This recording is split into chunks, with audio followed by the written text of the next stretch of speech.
High, এই ভিডিওটা ছিল কিন্তু 31 ডিসেম্বরের 2025-এর শেষ দিন। তো সেদিন রাতে ছিল কিন্তু আমাদের একটা ফ্যামিলি পিকনিক। পিকনিকটা ছিল কিন্তু আমাদের বাড়ির পাশেরই একটা বাড়ি। প্রায় 8টা নাগাদ আমি, মা আর বুনু মিলে চলে গিয়েছিলাম কিন্তু সেই পিকনিক। আর গিয়েই কিন্তু দেখলাম এরকম সুন্দর কিছু লাইটিং করেছিল। তো আমরা যখন গিয়েছিলাম তখনও পর্যন্ত কিন্তু সবাই এসে পৌঁছলো। গিয়েই কিন্তু আমরা দুই বোন বসেই ছিলাম। আর সেদিন কিন্তু বাইরে প্রচন্ড ঠান্ডা পড়েছিল। যেহেতু আমাদের পিকনিকটা ছিল ছাদের তাই কিন্তু আরো বেশি ঠান্ডা লাগছে। আমি তো রীতিমতো থরথর করে কাঁপছি। তারপর আস্তে আস্তে কিন্তু প্রায় সব লোক চলে এসেছিল। চলো কিছু সুন্দর গান শোনা যাক।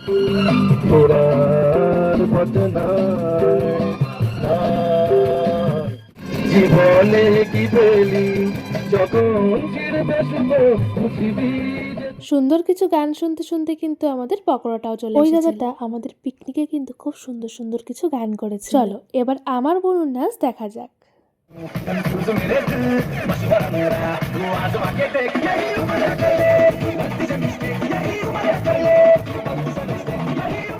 কি বন্ধুরা, কেমন লাগে বুনুর নাচ আর ওই দাদাটার গান? কমেন্টে জানিও। কিন্তু শীতকাল পড়লে টুকটাক এদিক ওদিক পিকনিক কিন্তু আমরা করেই থাকি। আর এবারই কিন্তু প্রথম যে আমরা 31 ডিসেম্বর পিকনিক করি। তোমরা তো দেখতেই পেলে আমরা কিন্তু সবাই মিলে খেতে বসে গিয়েছি। চলো তাহলে এবার বলি আমাদের পিকনিকের মেনুতে কি। প্রথমেই তো দেখেছিলে চিকেন পকোড়া ছিল, আর মেইন কোর্সে ছিল ভাত, ডাল, বেগুন ভাজি, আর ছিল কিন্তু মাটন কষা। প্রায় অনেকগুলো কিন্তু ভাজি কিনে আনা হয়েছে, তাই রাত 12টা বাজলে সেগুলো কিন্তু সবাই মিলে ফোটানো শুরু করে। আর এই বাজিগুলো কিন্তু আমি এই প্রথম সামনাসামনি থেকে ফোটানো দেখলাম, কারণ এই বাজিগুলো কিন্তু আমার বেশ ভালো লাগে। সামনাসামনি থেকে ফোটানো দেখে আমার কিন্তু বেশ মজা লাগছিল। যেহেতু রাত 12টা বেজে গিয়েছিল কিন্তু আরো অনেক বাজি ফাটছিল, আকাশে কিন্তু অনেক ফানুসও উঠছে। তো আজকের মতো ভিডিও কিন্তু এখানেই শেষ করলাম। তাই সবাইকে জানাই হ্যাপি নিউ ইয়ার, নতুন বছরের শুভেচ্ছা, অভিনন্দন। সবাই ভালো থাকো ও সুস্থ থাকো। আবার দেখা হবে নেক্সট কোনো ভিডিও। ততক্ষণের জন্য কিন্তু সবাই ভালো থেকো। টাটা।